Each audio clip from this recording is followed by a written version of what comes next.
એટલે અત્યારે આ સમાચાર સામે આવ્યા છે કે હવે આ કેસને લઈને રાજકુમાર જાટ કેસને લઈને ગણેશ ગોંડલનો જે નાર્કો ટેસ્ટ છે એ કરવામાં આવશે।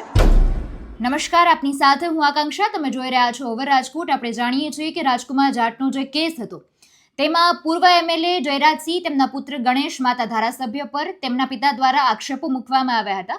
હવે ઘટનાની આપણે વાત કરીએ તો એ સમયે રાજકુમાર જાટને પહેલા મારવામાં આવ્યો હતો ને પછી તેમનો જ અમદાવાદ હાઈવે તરઘડિયા નજીક ઓવરબ્રિજ પર મૃતદેહ મળી આવ્યો હતો અને ત્યાર પછી રતનલાલ જાટે યુવકને મારવાના જે આક્ષેપ છે જયરાજસિંહ અને ગણેશ ગોંડલ પર આ આક્ષેપ છે તે મૂકવામાં આવ્યો હતો। એ જ કેસને લઈને અત્યારે એક નવી અપડેટ સામે આવી છે।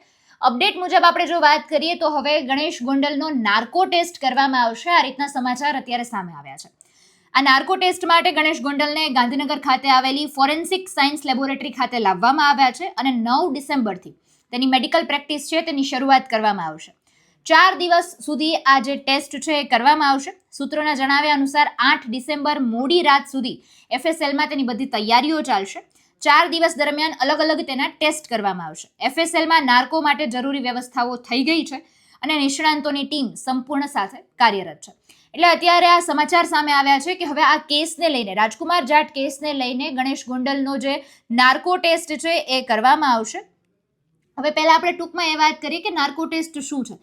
સામાન્ય રીતે તમે મૂવીઝમાં એક વસ્તુ જોયેલી હોય કે એક વ્યક્તિ છે તેને કોઈ પણ પ્રકારની એક દવા આપવામાં આવે છે અને પછી એ વ્યક્તિ કદાચ ધારે તો પણ જુઠ્ઠું નથી બોલી શકતો। બસ એ જ જે કરવામાં આવે છે ને એ પ્રક્રિયા છે નાર્કો ટેસ્ટ અને એ જ ગણેશ ગોંડલ પર કરવામાં આવશે। નાર્કો ટેસ્ટ એટલે બેઝિકલી વ્યક્તિને સોડિયમ પેન્ટોથલ નામની દવાનું એક ઇન્જેક્શન આપવામાં આવે છે। એનાથી એની જે વિચાર શક્તિ છે ને એ સીમિત થઈ જાય છે। પછી એ વ્યક્તિ લગભગ બેભાન હાલતમાં જ હોય છે એટલે જુઠ્ઠું બોલવાની સંભાવના ખૂબ જ ઓછી થઈ જાય છે અને પછી એ સમયે જે એમની ટીમ હોય છે એક્સપર્ટની, તેમના દ્વારા તેમને પ્રશ્નો પૂછવામાં આવે છે। ન માત્ર તેમના જવાબો, એ સમયે એમનું રિએક્શન શું છે, એ કઈ પ્રકારના હાવભાવ કરી રહ્યા છે, એમનું વર્તન શું છે એ પણ નોટ થતું હોય છે। તો આ છે એક નાર્કો ટેસ્ટ અને જે ગણેશ ગોંડલ છે તેમનો કરવામાં આવશે રાજકુમાર જાટ કેસને લઈને। કોર્ટમાં નાર્કો ટેસ્ટના પુરાવા તરીકે કેમ માન્ય નથી એ પણ એક સવાલ છે। નેશનલ લાઇબ્રેરી ઓફ મેડિસિન મુજબ દવાનો ઉપયોગ કર્યા પછી એવી કોઈ જ ગેરંટી નથી કે આરોપી સત્ય જ કહેશે।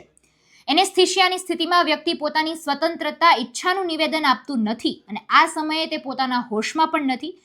તેથી જ કોર્ટમાં નાર્કો ટેસ્ટના રિપોર્ટને કાયદાકીય રીતે પુરાવા તરીકે સ્વીકારવામાં આવતા નથી। જોકે સુપ્રીમ કોર્ટે તેના એક ચુકાદામાં એવું કહ્યું છે કે નાર્કો ટેસ્ટ રિપોર્ટની મદદથી જે પણ માહિતી મળી આવશે તેને પુરાવા તરીકે કોર્ટમાં રજૂ કરવાની મંજૂરી છે એ આપવામાં આવતી હોય છે। એટલે અત્યારે આ જે કેસ છે તેને લઈને આ જે ખુલાસો સામે આવ્યો છે કે હવે ગણેશ ગોંડલનો નાર્કો ટેસ્ટ કરવામાં આવશે એટલે આવનારા સમયમાં ખબર પડશે કે આ કેસ નવો શું વળાંક લે છે, નાર્કો ટેસ્ટનું પરિણામ સામે શું આવે છે અને જે કોઈ પણ પરિણામ આવે છે એની સામે પોલીસની કાયદાકીય કાર્યવાહી કેવી રહેશે। સમગ્ર મુદ્દાને લઈને આપનું શું કહેવું છે કમેન્ટમાં જણાવજો। ફરી મળીશું, અમને રજા આપશો। નમસ્કાર।